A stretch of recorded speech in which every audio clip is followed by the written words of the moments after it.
Have you guys ever wondered why we only go certain directions in space?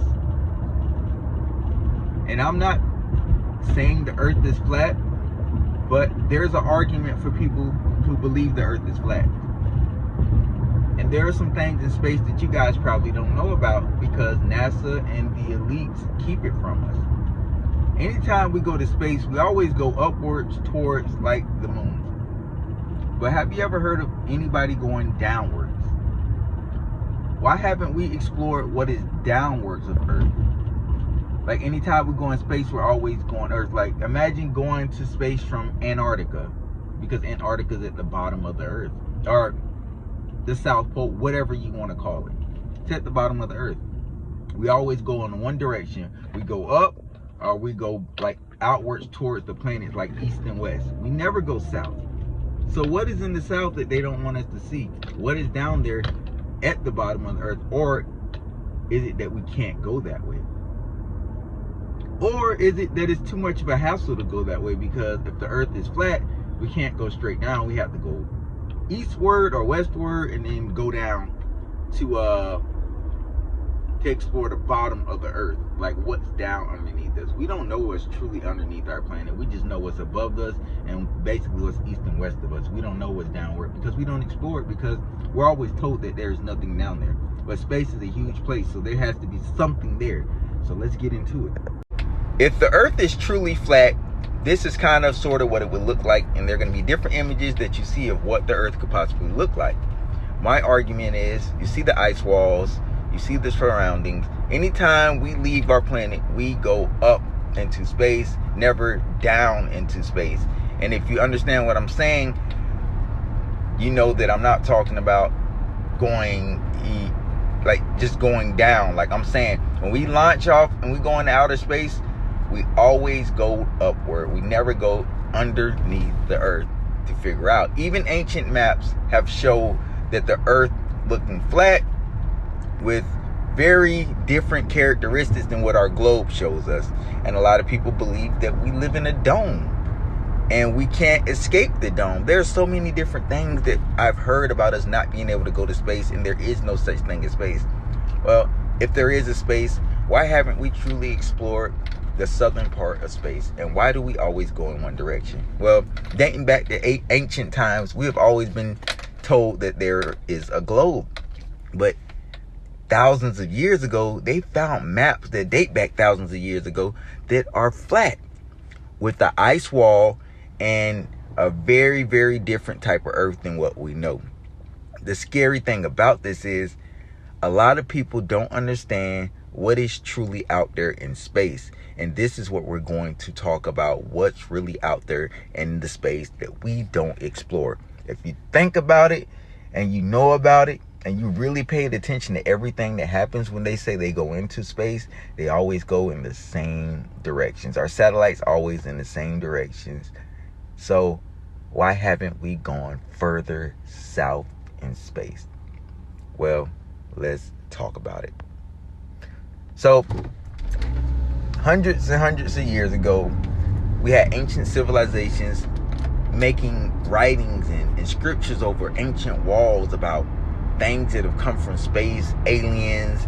We've seen all type of things that may surprise us, but there's a whole new solar system out there. There's a whole different ballpark of planets that we just haven't explored because our government has fear of what's on the southern part of space. There are some things down there that they're scared of, and they don't want to explore because it's a war going on in outer space. Whether you guys know it or not, we've heard sounds in space that we cannot explain. We've seen objects flying through space that we cannot explain.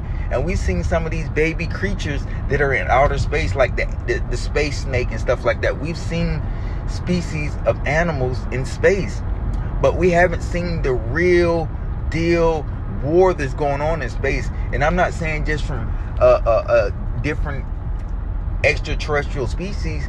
There are space creatures out there that are the size of planets, that engulf planets, and our governments are in fear that if we cross over to this southern realm of where this war is going on, and get sucked into this war that we could never possibly win, because these creatures, these space creatures, are bigger than our planet.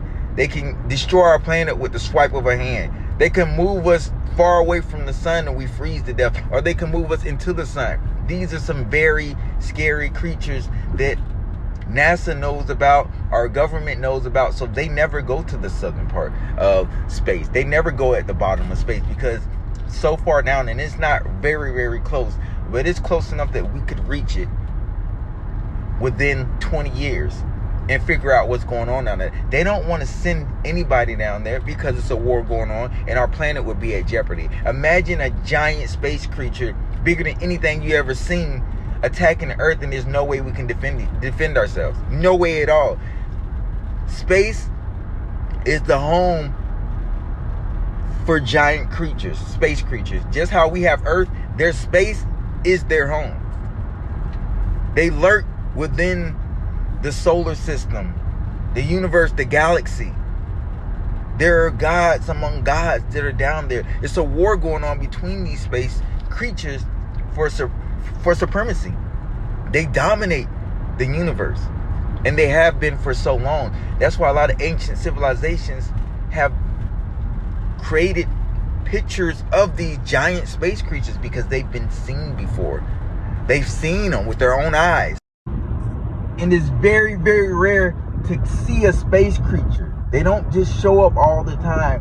It's once in a blue moon thing that sometimes they cross over here, and it's a possibility they cross over at the wrong time, or they cross over and they decide to make Earth the target, but most of the time they cross over is not intentional. It's an accident, and they're going back down into the war. But sooner or later, the war will reach our solar system. It will reach our planets. It will reach where we are at, and we will start seeing these creatures fighting. And the fighting would be so powerful that just the waves from the fighting could destroy our planet and everything we ever worked hard to create. But my thing is, why does NASA not tell the people what's truly going on? Why not explore down? Send something down there. Send something down there. It doesn't have to be a person. It can be some kind of satellite or anything, to take a look at these giant creatures and know if they come what we're possibly up against, rather than hiding it from us. Why do you think these extraterrestrials are coming to Earth all the time? Because they're in those areas where these space creatures are fighting it, and they're trying to find a new home. And Earth is one of the possibilities. We're far enough away to not be affected by the fighting and live life without having to worry about the fighting getting to us anytime soon. So they're scoping out our planet for many more different things. But NASA does not want the world to know that these space creatures out here are at war. That is their territory, and we are part of their territory. We're just kind of like the Antarctica of their territory. Nobody goes there. It's really nothing there. It's really nothing for them to survive off of here. There's a whole different type of world out there that we have yet to explore. Think about it, guys. Space is a very, very big place. And if we're living in a dome, we were given a dome for a reason. That dome was put there to protect us from something outside. Something that can engulf all of us. We still have no understanding of space. No understanding. Just like we have no understanding of our oceans. There are some big creatures in our ocean. So imagine the creatures that lurk in space. Scientists and politicians are known for trying to keep things from us. But why? Why keep this type of stuff from us? In an instant, our world can disappear and we wouldn't even know it. They try to figure out why the Big Bang happened. Think about it. If you got giant creatures fighting in space, there you go. There you go. And this is a scary thought when you think about it. It took me a while before I actually thought about making this video, because it sounded crazy to me. But the more I looked into it, the more I start realizing this is a possibility. Flat earth people are going to have a field day with this. And I'm not saying the earth is flat. I'm saying there's a possibility that there are some things we don't know about this earth, and we don't know what's underneath the earth. The southern part of the earth is very unexplored part of space that we have not gone to. NASA has taken a look and said that's enough for me. We're not going in that direction. There are some sounds and some things that should not be seen. I already know people in space seeing space snakes. That's not the only thing in space. So think about it, guys. Do you think there's space creatures out there? Do you think it's a possibility the earth is flat? Do you think it's a possibility we live in a dome? Is the dome meant to protect us from those outside space creatures? I don't know, guys, but I can tell you now, any weapon we have on earth wouldn't do a thing to these space creatures. And that's why Elon Musk is playing a big role in trying to get us to migrate to Mars, because Earth is so close to the battle that once they come up, they're going to be right below the Earth and not any other planet. There are a lot of reasons why they're trying to find a way to colonize Mars. We'll see. Let me know in the comment section what you think, guys, and did you like this video? Should I do a part 2, or no, you don't think this is true and you just maybe I should leave it alone? Let me know, guys.